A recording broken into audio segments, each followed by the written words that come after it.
racisme et discrimination. Voici le lot quotidien des malades noirs dans des hôpitaux français. C'est le sujet de cette vidéo. Plus précisément, les malades noirs souffrant de la drépanocytose sont maltraités dans des hôpitaux en France. Une étude a prouvé que les malades noirs étaient moins bien pris en charge que les malades français autochtones. Cette étude réalisée auprès de plusieurs milliers de médecins français atteste que les Noirs sont moins bien soignés que les Blancs à l'hôpital en France. C'est un scandale, d'accord? Et lorsqu'on est drépanocytaire, c'est-à-dire on souffre de la drépanocytose, qui est une maladie du sang, c'est la maladie génétique la plus répandue au monde. En France, plusieurs milliers de personnes souffrent de la drépanocytose. En Île-de-France, il y a 30 000 malades drépanocytaires. C'est une malformation des globules rouges. Les drépanocytaires ont moins de globules rouges que de globules blancs. Ce qui n'est pas normal. Par ailleurs, les drépanocytaires ont des globules rouges en forme de croissant, c'est-à-dire en forme de fossile, au lieu que leurs globules rouges soient en forme de cercle, comme pour les personnes non malades. Par conséquent, leurs globules rouges en forme de croissant bloquent la circulation normale du sang dans le corps. Du coup, l'oxygène ne peut pas alimenter les organes essentiels de l'être humain, comme le cerveau, les poumons, le cœur ou encore les reins. Ce qui provoque des crises vaso-occlusives, c'est-à-dire des crises de douleur intenses, plus douloureuses qu'un accouchement sans anesthésie péridurale. Les malades disent que lorsqu'ils font ces crises vaso-occlusives, c'est comme si un camion les renversait. Et tout leur fait mal. La lumière leur fait mal, le bruit leur fait mal. Ils se roulent par terre tellement que la douleur est intense. Et dans ce cas, ils doivent se rendre à l'hôpital pour être soignés. Et le calvaire commence dès l'appel au SAMU. Derrière le téléphone, le médecin a du mal à vous croire, a du mal à croire que vous souffrez et a encore plus du mal à croire que vous faites une crise de drépanocytose. Il faut convaincre le médecin du SAMU alors que vous avez mal de partout, alors que vous n'arrivez pas à vous exprimer, alors que vous n'arrivez pas à respirer. Et plus le temps passe, plus vous avez mal. Et ces douleurs sont ressenties au dos, aux lombaires, aux jambes. Lorsqu'on fait la crise de drépanocytose, on ne peut plus marcher. On devient vraiment handicapé au sens premier du terme.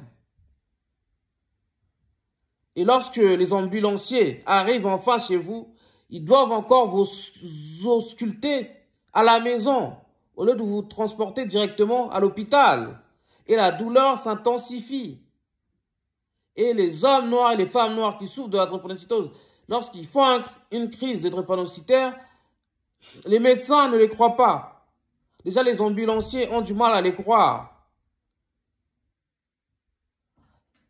Ils leur posent beaucoup de questions, d'accord, au lieu de les transporter directement à l'hôpital, le plus proche. Et lorsque les drépanocytaires disent aux ambulanciers qu'il faut leur transporter dans des hôpitaux de référence de la drépanocytose, d'accord, où ils sont suivis,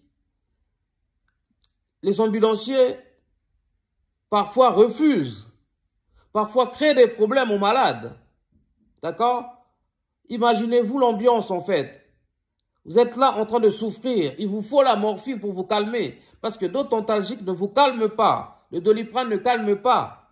D'accord? Le Dafalgan codéiné ne calme pas non plus. Ni l'Acupan.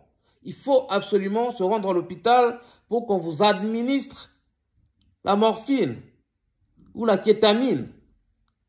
Ce sont des antalgiques puissants du 3e degré. Mais on ne vous prend pas au sérieux. Et arrivé à l'hôpital, les malades noirs souffrant de la drépanocytose font face à des moqueries parfois des infirmières ou au mépris carrément.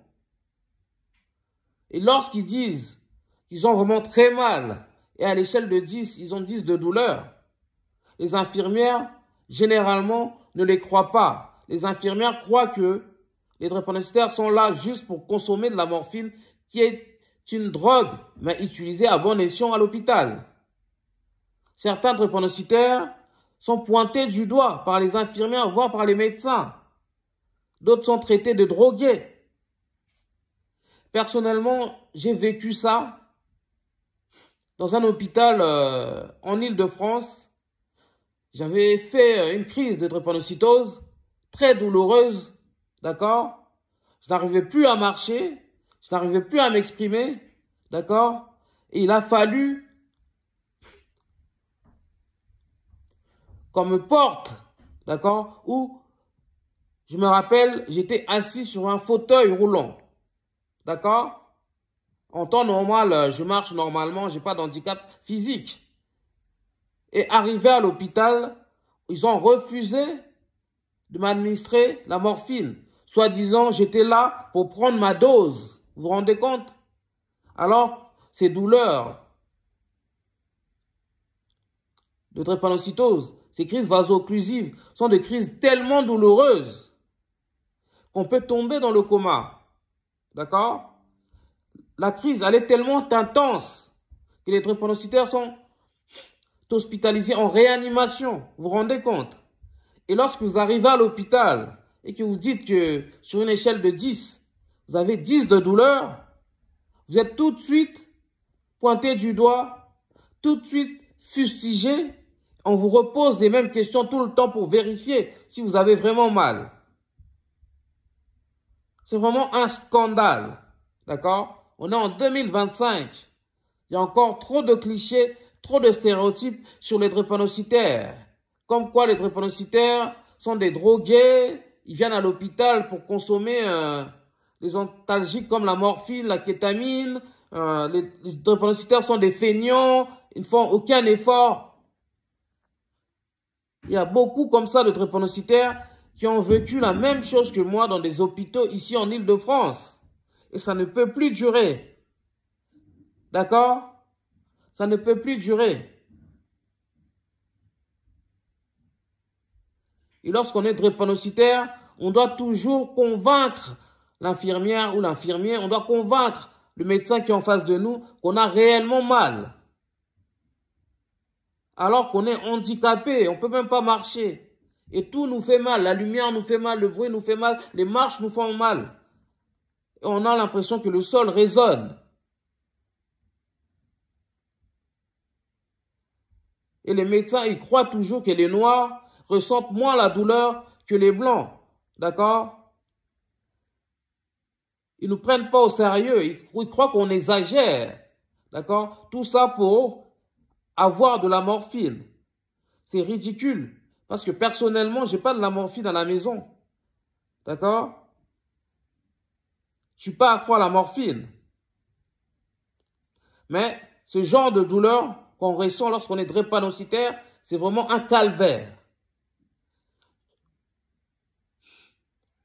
Et si on ne nous traite pas immédiatement, si on ne nous donne pas de la morphine, d'accord, par intraveineuse, on peut tomber dans le coma. Et ça peut entraîner, par exemple, un syndrome thoracique aigu.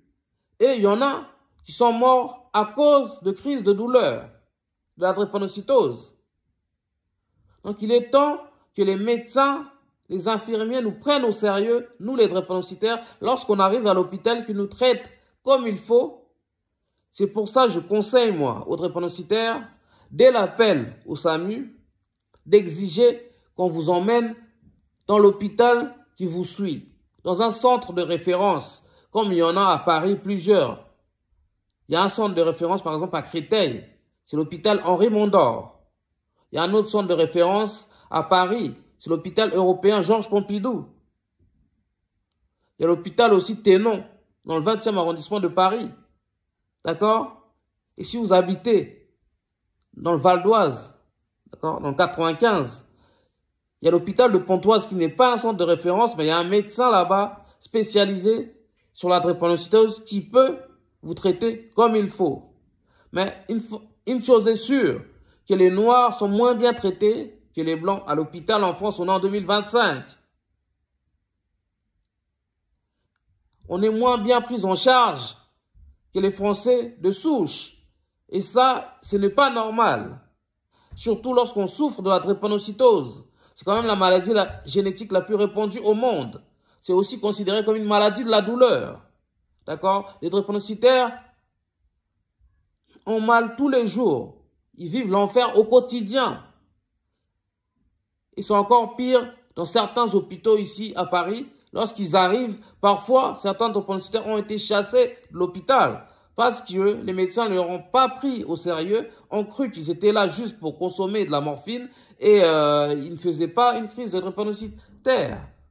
Alors qu'il y a un protocole, d'accord, réalisé par l'hôpital Henri Mondor, qui est un centre de référence de la drépanocytose et qui a été diffusé dans tous les hôpitaux en France. Il suffirait que les médecins appliquent ce protocole.